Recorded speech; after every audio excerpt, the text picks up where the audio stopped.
about a 300-yard stretch of dirt road that I have to go down to after I leave the asphalt to get to my driveway to get to the house. Right. I've lived there since 1997, and I would venture to say, and I brought this up to a couple of councilmen, they have spent probably 20 times the cost of paving that road in maintenance since 1997. Wow. If they'd have gone in there and a lousy 300 yards, go in there, pave it, instead of having a road grader come down there every couple of weeks, having a crew of men every time we get a severe rainstorm and get a washout, they come in, they have to bring in a truck that digs out the dirt that went into the ditch on the side, fix the side of the road again, and then, you'll love this one, they put in drain pipes so that it would not do a washout. But they didn't pave the road. Oh, no, well, no, that's right. But here's the good part. They put in these drain pipes so it won't wash out the road. Then the grader comes along and he tears out the drain pipe. Oh my gosh. All right. So, I mean, this is real fiscal rescibility in my state. It's not, we need to be more efficient within our government. Yeah, think? You know, if the private sector businesses ran as government did, businesses would be out of business in a heartbeat. You know, it's about being more efficient with our money. Well, I know a lot of people out there are going to disagree with me, and Rick Scott's popularity is probably at the lowest ever, at what, 27%, I think. Do you really think so? Do you believe those polls? Well, you can't believe a whole lot of what you see in the news, but that's what they're saying right now. But my point is, I like the guy because he's doing just what needs to be done. He doesn't not always popular. It's not always popular. What we need to do may not be the most popular. He is running the state like a business, and he doesn't give a hoot. Well, I gotta keep watching myself. He doesn't owe anybody anything because he bought and paid for it. Yes, that's right. You know, I mean, there's something to be said for independence, and that he does have. I mean, he is doing what he believes is going to get us back on the right track. I mean, time will tell. It's a tough environment to make any decisions in. But, I mean, let's face it, we needed a shakeup. Yeah. You know, and we've gotten it. We've gotten it.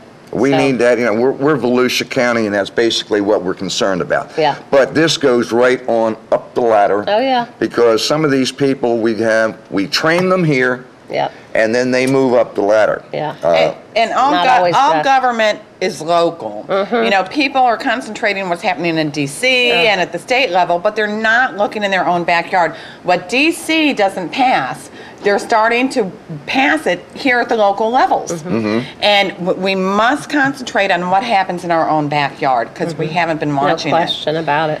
And that's what you can have the most effect on. I mean, you know, it's with 435 members of Congress, you know, it's difficult to have an impact with them. I don't discourage people from contacting their legislators at any level, but, you know, you can see your county council or city commissioner at Publix. I mean, and they affect your life more than anybody in Washington ever could. I mean, when you think about how hard it is to steer a ship, and that ship up there, to move it, to change it incrementally takes a huge amount of effort.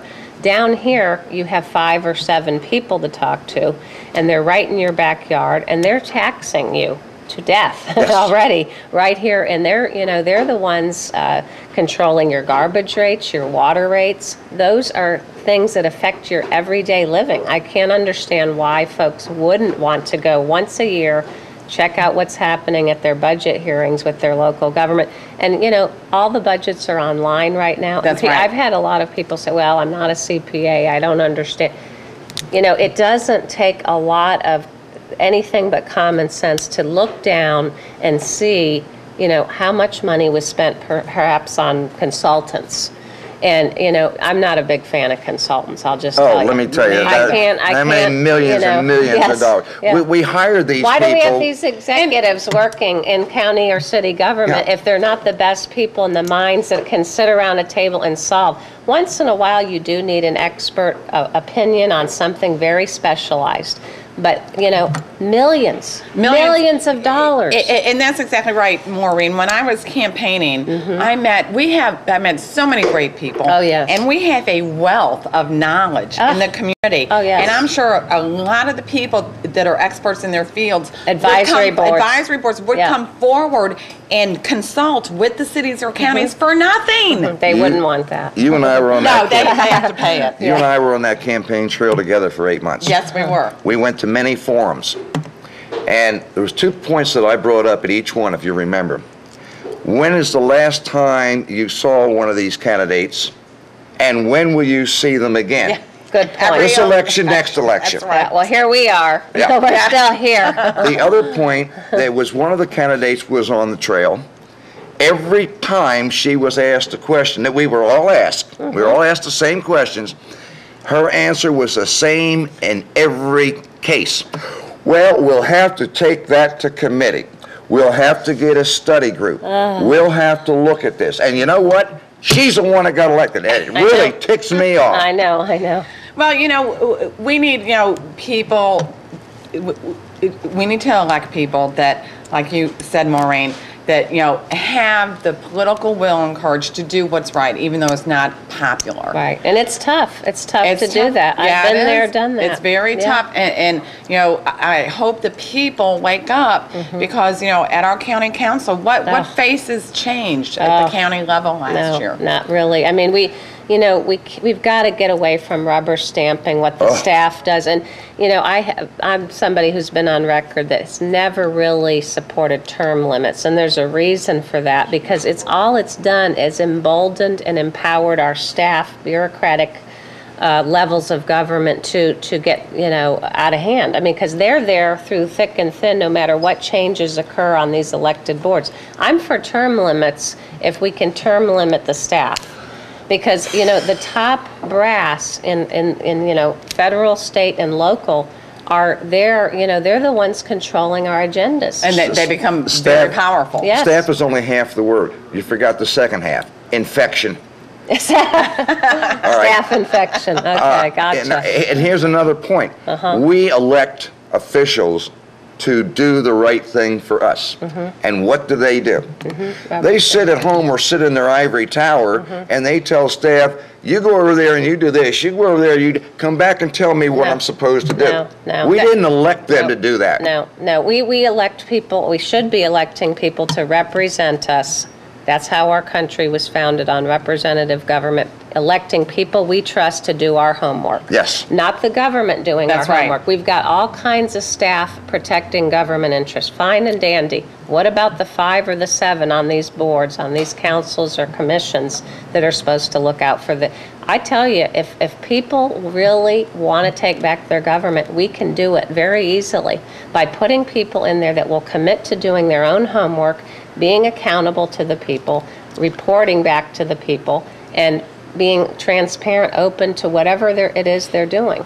If we elect people that have fortitude to stay with who they are and what we know they are when we elect them, we should be in good stead. But can we find people like that? Here's my problem with the term limits. I've seen it right here in Volusia County. I see it all the time.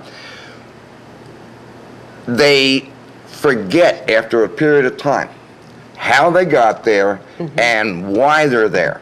All of a sudden, it's all about how can I make a better future for myself in government. But the people, it's the people's job. We cannot blame those elected officials. No, and I'll tell you you're why. right. Because it's a human nature issue that occurs. I mean, it takes a man or woman of fortitude to not let the staff person corrupt you, because I've had it, they've tried it with me when I was elected before. They want to have their way and they want to dictate how you're going to see the world. And your job is to see the world from the big picture and the way it will most benefit the community as a whole. They don't care about that. They have interests to protect. They have a paycheck to protect. They have a pension to protect. Remember that always. And what happens, I think, is a lot of the elected officials, they get overwhelmed. You have to be, most of us that come to it are generalists. We don't have a big specialty background in all these different areas that we have to vote on things. So you become reliant. Be on guard to that, all elected officials. don't become reliant just on the staff's viewpoint. Broaden your viewpoint and your perspective so we know, that you're, looking out for the other side of the coin. But that's what happens. But then the people, as I said, people don't hold them accountable. That's right. If we were in there saying, hold it, wait a minute, remember who brought you to the dance, and wait a minute, have you looked at this point of view? Then, there would be less re-elections. There would be more accountability. People would be, insisting that they do the right thing. And we must insist. I mean, we, the people, must insist. And I remember it was a very sad day for me when I realized our government doesn't run the way it's supposed to run as a representative form of government. That's right. I realized several years ago that our elected officials are basically figureheads and just they give their stamp of approval to what the managers and the staff do. It's the managers that actually run our government and the staff.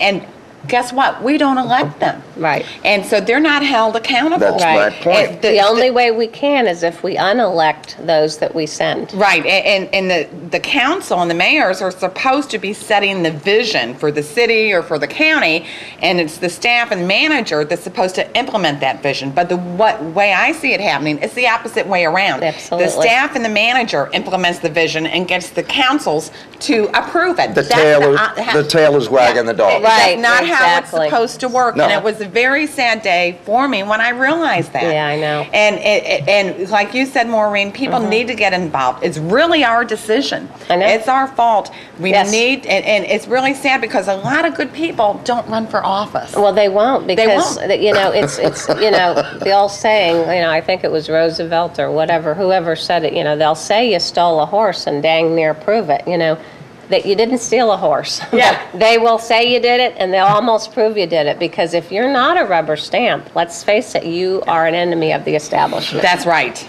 Well, ladies, this half hour has gone by very rapidly, and I know that we have a whole lot more to talk about, so we're going to continue this next week. Okay, great. And it's great to have you back. Margie Patchett. Thank you, Eddie. Maureen France. Thank you, Eddie. We appreciate Thank you both. being involved in the discussion on how to better our community. Yeah, got my adrenaline going. I'm Crazy Eddie, Bikers for First Amendment Rights. We're on every Sunday morning at 11 a.m. And if you'd like to bring on an opposing opinion, please, by all means, give me a call. My number's at the bottom of the screen. If you'd like to advertise with us on the show, our number's at the bottom of the screen. So give us a call. And I'll be back with these two lovely ladies next week, and see you then. Thank you.